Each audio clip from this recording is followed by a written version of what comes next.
Sabay-sabay natin alamin ang mga kaganapan na nangyayari sa ating bansa.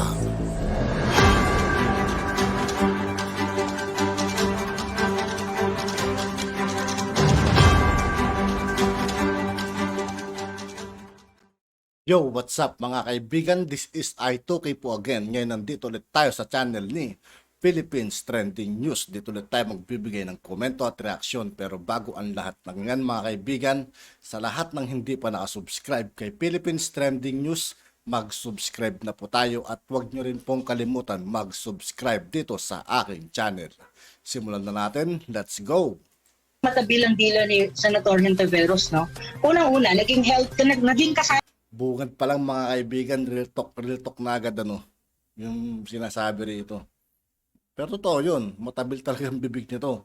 siya ng tinatawag mong PhilHealth ng panahon ni Pinoy. Hindi naman siya doktor. Aktivista siya and all that, diba? Eh, siya rin naman, hindi naman siya doktor, naging PhilHealth siya doon. Nandun siya sa PhilHealth. Eh, kung ganun lang naman pag-uusapan, maraming pwedeng ibato sa kanya. Before siya sana magsalita, bigyan niya muna ng pagkakataon si Mayor Inday na makaupo. At tignan natin kung anong magiging performance ni Mayor Inday as DepEd Secretary before ka mag-criticize or magsabi ng anything lang. Parang lang ma'am, kung sinasabi ng taong bayan na si... Ito kasi talaga yung mga problema ng mga dilawan mga kaibigan eh. Hanap ng butas sa mga dati nating Pangulo or Pangulo ngayon, Pangulong Bongbong Marcos, kay dating Pangulong Rodrigo Duterte. Diba? Hanap ng butas. Pero samantalang wala silang nagagawa para sa ating bansa. Naghanap sila ng butas para sirain ang ating mahal na Pangulo, ang ating Vice Presidente.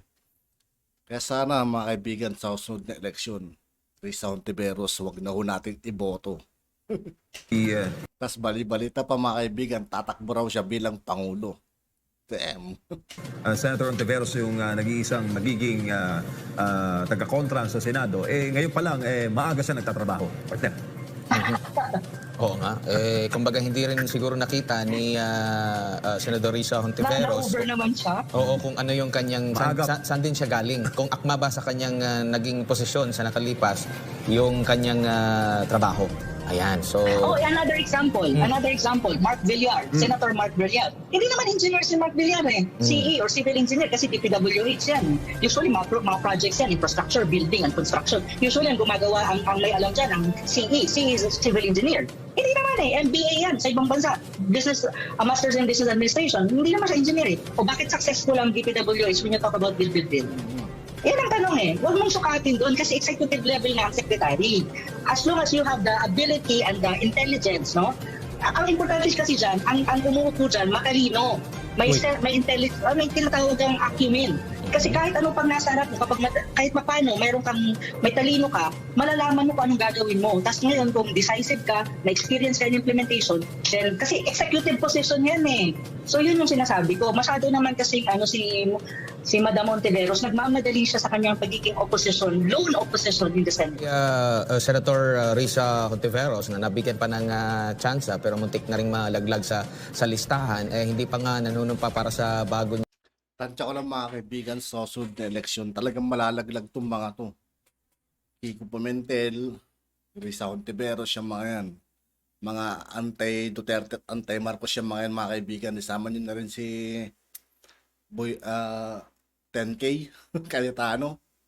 Yung termino, Prop ay nagpasaring agad dito po sa incoming na Vice President po natin. Alam naman natin na napakalaki rin ang trust rating at overwhelming din yung boto.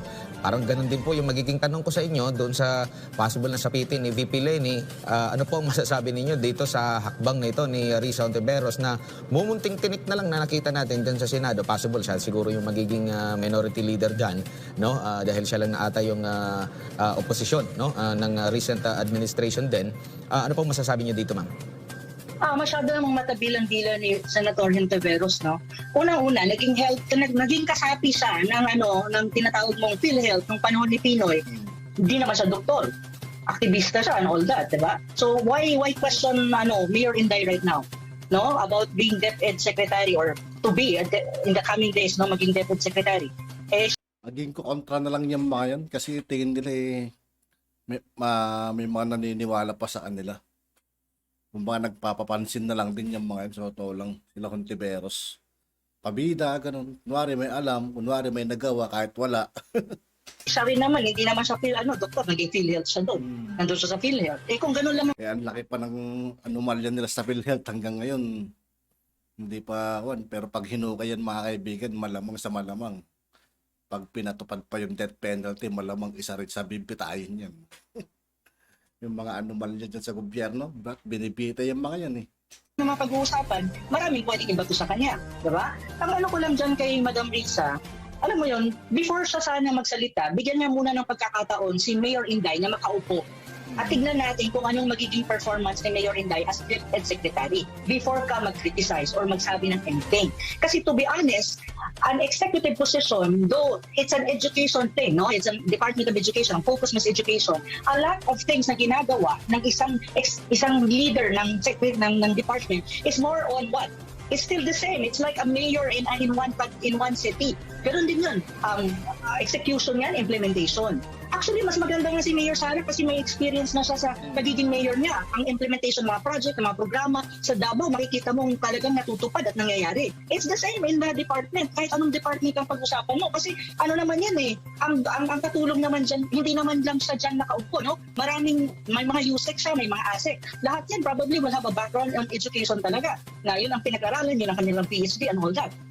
Yun ang katulong niya. Ang importante dyan, may mga projects sila, may mga plano sila na mabubuo, yung mga mabubuong plano, implementation na yan eh. Si Madam Sara, sanay sa implementation eh. Sanay siya sa monitoring kung natutupad ba ang implementation ng project o hindi. May corruption ba yan o hindi. Sanay na si Madam Sara kasi mayor yan ng Davao City. At saka, alam nyo, ang isang criteria na kailangan mo pagdating sa edukasyon ay yung experience niya sa ground. Si Madam Sara may experience sa ground. Alam niya kung ano yung totoo na nangyayari sa ground when you talk about education ng mga bata. Ano yung mga problema ng mga bata? Kasi mayor yan eh. Nakikita niya yan sa kanyang constituency. Kung anong nangyayari sa Davao or sa any city, magnify that in one country, it's quite similar to a greater extent. Yung problema sa school, problema sa classroom, problema sa books na kulang sa mga bata, problema sa uniforms, problema sa nutrition, GMRC, wala nang mga GMRC yung mga bata. Lahat yan na-experience niya sa Davao kasi mayor na siya.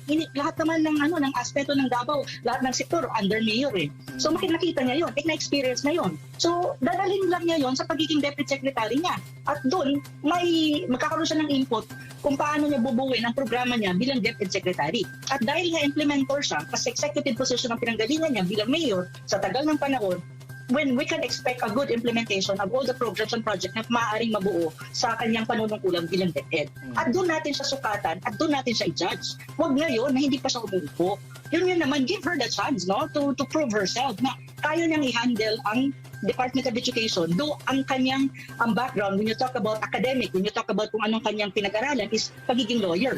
Hindi naman ibig sabihin na porque lawyer siya, hindi na niya kayang i-handle ang education eh. That's a far-fetched naman. Kaya sinasabi ko, before you even judge, wala pa naman, hintayin natin makaupo at tignan natin ang performance. Doon tayo magbase sa ating mga komentaryo. At yun nga po mga kaibigan, dito po nagtatapos ang ating reaction video. Muli ako po si I2K ng Sundalo ng Dunggalo at 811. Maraming salamat sa patuloy na pagsuporta. Yeah, peace out.